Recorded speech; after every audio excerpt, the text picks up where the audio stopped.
ยังไงไอ้บันไลเป็นยังไงกูไม่น่ามาเลยอยากมาเจอช่างโยตามเขามาชิบหายให้กูไปนั่งกินข้าวลิงอยู่ด้วยสวนแตงเนี่ยอยู่สวนแตงเลยกูเนี่ยFCก็โค้งนะหาน้ำให้แดกบ้าง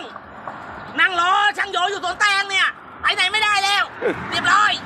ชมทุ่งไอ้บ้าบรรยากาศชายทุ่งสุพรรณ